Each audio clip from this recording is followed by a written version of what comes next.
and welcome back to Most Amazing Top 10. I'm Rebecca Felgate, and today we're talking about the top 10 countries you should not visit. Now, the world is a beautiful place, and I'm all up for traveling. Also, I think it's excellent to get out of your comfort zone when seeing the world. Sometimes the safest places aren't the most fun. However, the 10 countries on this list are the top 10 most unsafe in terms of either violence, war, terrorism, disease, and often general hostility to travelers, so don't go there. Coming in at number 10, we have El Salvador. El Salvador in Central America is the world's most deadly country outside of a war zone. The US, Canadian, British, and Australian governments have issued warnings or instructions for high degrees of caution when traveling there. Crime and murder rates are exceptionally high, as are drug turf wars. Kidnapping and theft are regular occurrences, and to top it all off, the country is still exposed to the Zika virus. Okay, so into the war zones. Coming in at number 9, we have Iraq. When blog posts such as how to travel to Iraq without getting killed exist, you know a country isn't exactly safe. Most countries, including the USA, UK, Canada, and Australia, warn against any travel to Iraq,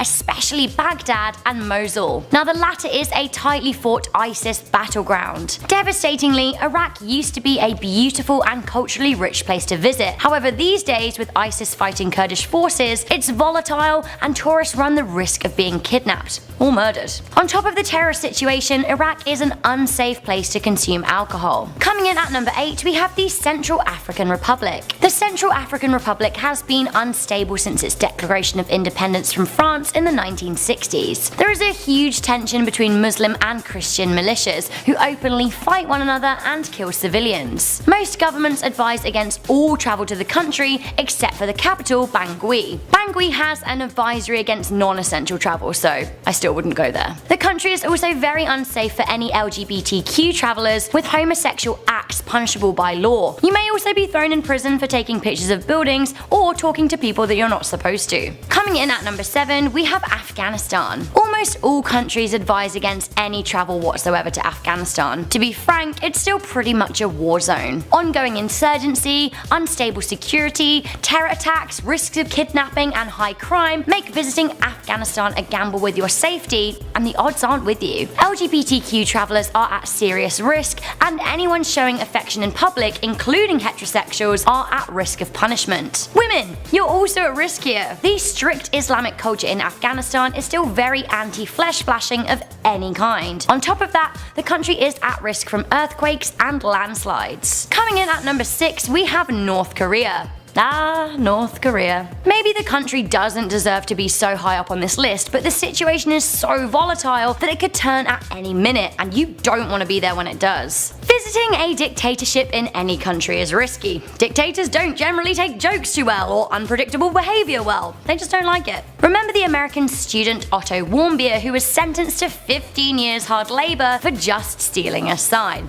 Yep. While North Korea has a small amount of tourism, these days European, Australian, American, and Canadian governments advise against all travel there. What seems like harmless acts in Western culture are often considered crimes punishable by really harsh sentences in North Korea. For example, foreigners are not allowed to use the subway, which, wow. Coming in at number 5, we have Yemen. Yemen is amid a humanitarian crisis right now. The government and rebels are constantly fighting, meaning 70% of the population needs aid. Disease is rife, and Al-Qaeda are running amok. Tourist spots are hotspots for terror activities, and the country is subject to many airstrikes. Not only are you at risk from being caught in the crossfire of Houthi rebels and other armed groups, things like holding hands are considered to be criminal offenses. Coming in at number 4, we have South Sudan. Most governments advise against any travel whatsoever to South Sudan. This is due to armed conflicts, high level of violence, inner ethnic violence, kidnapping, carjacking, murder, the lot. The country is subject to a curfew, meaning people must not be outside from 6 PM till 6 AM. I don't know about you, but that actually really terrifies me. Also, if you're a member of the LGBTQ community, South Sudan is extremely non-tolerant and very dangerous. Coming in at number 3, we have Libya. Travelers in Libya are at severe risk of being caught up in crime, including armed conflict,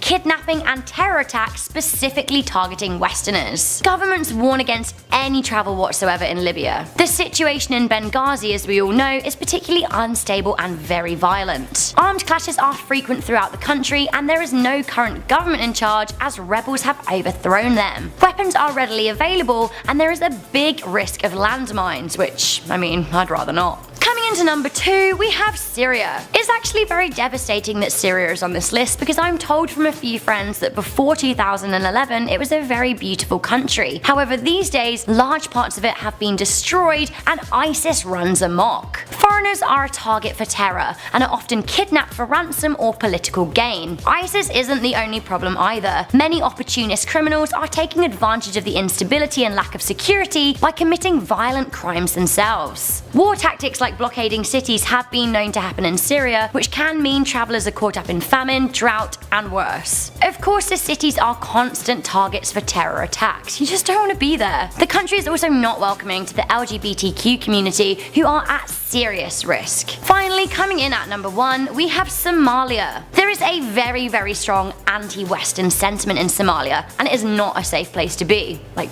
at all. Somalian pirates sound fun, but they really aren't. What doesn't sound fun is suicide bombs, terrorism from Al-Shabaab, crime from locals including robbery, kidnapping, and rape. Traveling to Somalia is a bad idea on all fronts, especially as you will have a very hard time getting out. Oh, and there are many reports of forced marriages on Canadian, American, British, and European women. Like, if you're a woman and you go there, people will blackmail you or threaten you into marriage, and they really don't care if it's consensual. Similarly, non-consensual sex acts are often forced upon females, especially travelers. LGBTQ travelers are also woefully unsafe, so please don't go to Somalia. So guys, there is our list of the top 10 countries you should not visit. It is a huge shame, I have to say, that the actions of a few prohibit the freedom of many. I just want to end this video in a much happier way, so guys, why not let me know where you would most like to travel or where your favourite holiday spot is. Mine is absolutely the Yorkshire Dales. You got waterfalls, good beer, excellent cheese, and castles. I love me a castle. For now, thank you very much for watching this video. I'm Rebecca Felgate. Make sure you give it a good thumbs up, share it with a friend, and stay subscribed to Most Amazing Top 10 for more interesting lists just like this. I'll see you next time. Be safe.